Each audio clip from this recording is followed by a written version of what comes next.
आज भी अपने अंदर समेटे हुए है। आज के इस आधुनिक युग में जब सब कुछ बदल रहा है, यहाँ के लोगों के उसूल, आन और इनकी परंपराएं नहीं बदली। यहाँ का ठाकुर खानदान यहाँ के लोगों के विश्वास का प्रतीक है। यहाँ के लोग अपने वाद विवाद और झगड़ों के निपटारे के लिए अदालतों, कोर्ट कचहरियों और पुलिस थानों में जाने के बजाय यहाँ के ठाकुर की बैठकों और पंचायतों में ही दुहाई देते हैं। पीढ़ी दर पीढ़ी न्याय की कुर्सी संभालने वाले इस ठाकुर खानदान का न्यायाधीश आज ठाकुर धर्मराज है। कस्बे के लोग न्याय के इस देवता को प्यार से दादा ठाकुर कहते हैं। बहुरानी, दादा ठाकुर पंचायत के लिए निकल रहे हैं। अरे शामू, जल्दी बग्घी तैयार कर।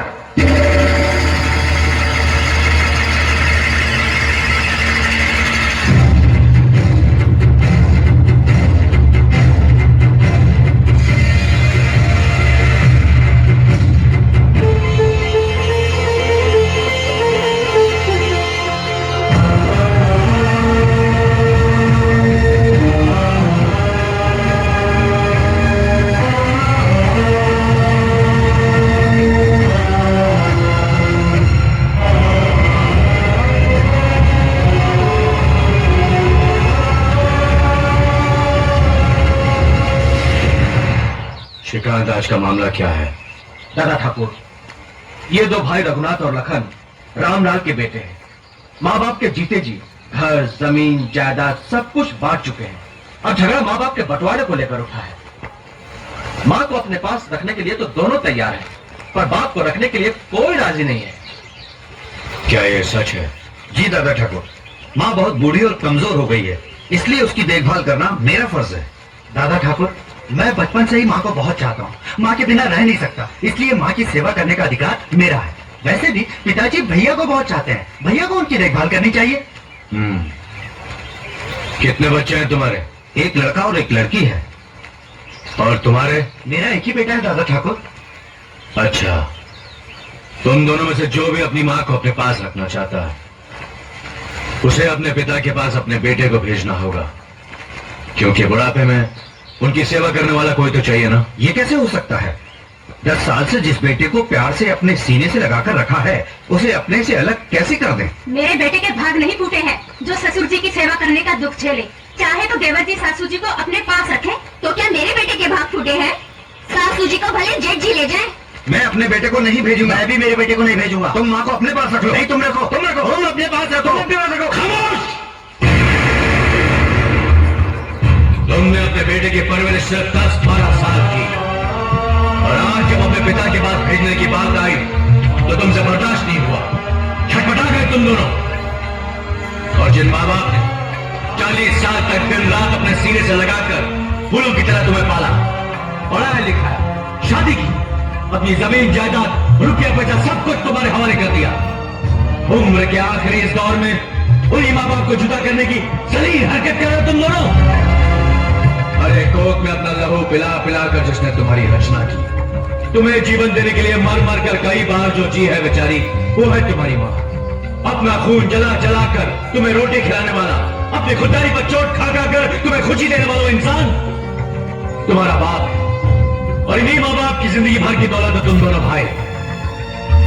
मुझे मालूम है तुम दोनों अपनी माँ को अपने पास क्यों रखना चाहते हो, ताकि वो तुम्हारे घर में खाना बनाए, तुम्हारे कपड़े धोए, तुम्हारे बच्चों की देखभाल करे, और तुम्हारी बीवियां पलंग पर लेटे लेटे हुक्म चलाए।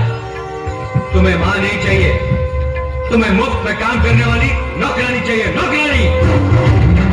बाप इस बुढ़ापे में कमा नहीं सकता, तुम्हारे खेतों में हल चला नहीं सकता, बोझ लगने लगा है तुम्हें, इसलिए अब तुम्हें बाप की जरूरत नहीं है। और जिस दिन तुम्हारी मां से भी घर का काम नहीं हो सकेगा, तुम उसे भी कचरे की तरह घर से बाहर फेंकोगे। अरे नालायको, माँ बाप को अपनी पलकों पर बिठाकर उनकी सेवा करना तो हमारा परम धर्म है। मैं ये नहीं कहता कि मंदिर बनाकर अपने माँ बाप की पूजा करो, मगर किसी मंदिर के सामने अपने माँ बाप को भीख मांगने पर मजबूर तो मत करो। बुढ़ापे में पति पत्नी का रिश्ता दिए और बाती जैसा होता है, बाती को अलग कर दो तो दिया बुझ जाता है।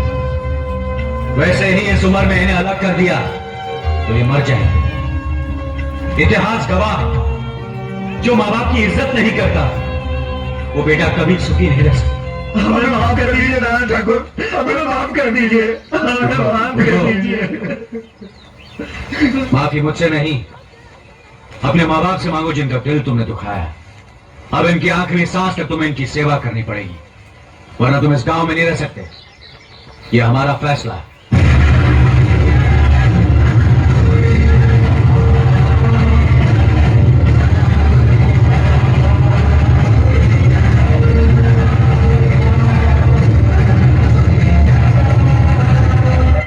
ए माई, कुछ खाने के लिए दे, 2 दिन से भूखा हूँ। माफ करो बाबा, आगे जाओ। ए माई, खाने के लिए कुछ दे, 2 दिन से भूखा हूँ, पेट में अन्न का एक दाना नहीं है। ये लो। ना माई ना, मैं तेरे घर की भीख नहीं लूंगा। तेरे परिवार को बिरादरी से अलग किया हुआ है। अगर मैं तेरी भीख लूंगा तो इस गांव में मुझे कोई भीख नहीं देगा। क्षमा करना।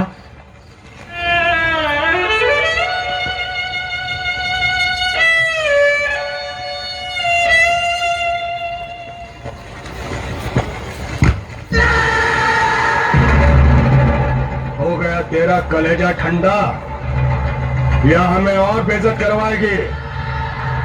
18 साल से ये कस्बा बिरादरी मुझ पे थूक रहा था, आज एक भीख मंगा भी थूक के चला गया। 18 साल से अपमान सहने के बाद भी तुम्हें अक्ल नहीं आई है? माँ जी को ताने दे रहे हो? साली कमीनी, तेरी वजह से हुआ है। अगर तू अपनी इज्जत के बदले रुपया मांगती, जमीन मांगती, मैं सब देता, मगर नहीं। पंचायत को बुलाकर जबरदस्ती मेरी बीवी बनी मुंह उठा दे। तो और क्या करती है? क्यों अपनी मान मर्यादा को भुलाकर इसकी इज्जत से खेला था? मर्यादा को मैं नहीं, तेरा वो धर्म भाई गजराज ठाकुर बोला था, जिसने इस रास्ते की मेरे गले बांधकर 18 साल के लिए हमारा उपका पानी बंद करवा दिया। मुझे देखकर जो लोग अपना सर झुका लेते थे, वही लोग मुझे देखकर मुंह फेर लेते हैं। यहाँ तक कि मेरा बाप जो मरा था, उसकी अर्थी को कांधा देने के लिए कोई हरामजादा नहीं आया।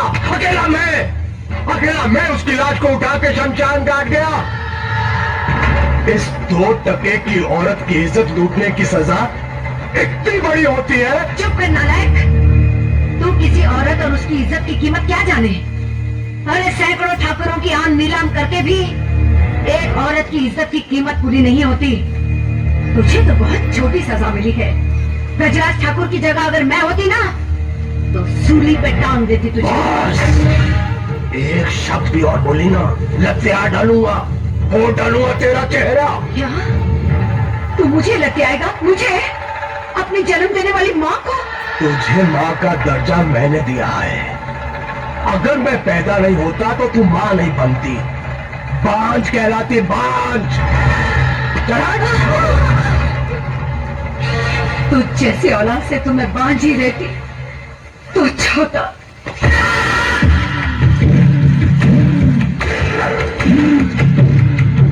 जगन, ऐसा मत कर बेटा। जगो, ऐसा मत कर। जगो, भाग रहे हो। इस तरह हर साल अपने आप को जलाकर क्यों मेरी कौम को जख्मी कर रहा है? मत कर बेटा,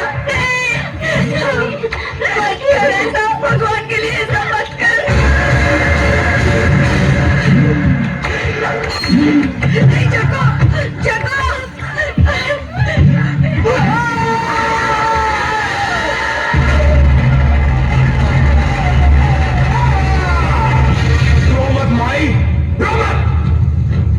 ये लोहा मेरे बदन को नहीं जलाता, मेरे अंदर भरी हुई बदले की आग को भड़काता है। कस्बे का ठाकुर होकर अछूतों और नीच की जिंदगी गुजार रहा हूं मैं। ना किसी से मिल सकता हूं, ना कहीं जा सकता हूं। उस जलन के सामने ये जलन कुछ भी नहीं है। अब कुछ ही दिन तो बाकी रह गए हमारी सजा खत्म होने में। मैं अपनी सजा के दिन नहीं गिन रहा हूं, मैं दादा ठाकुर की जिंदगी के बाकी के दिन गिन रहा हूं। उसके बाप ने 18 साल के लिए हमारा उपका पानी बंद करवाया था, मैं उसको मिटाने के लिए 18 बार जन्म लूंगा। साली बुढ़िया। जी ठाकुर साहब। कल होली के त्योहार में लठबाजी है, किसी दूसरे गांव से लठबाजों को बुलाओ, और दादा ठाकुर के दोनों भाइयों को खत्म कर दो ताकि उस हरामजादे के दोनों हाथ कट जाए। आज का ये मेरा लोहे का दागना।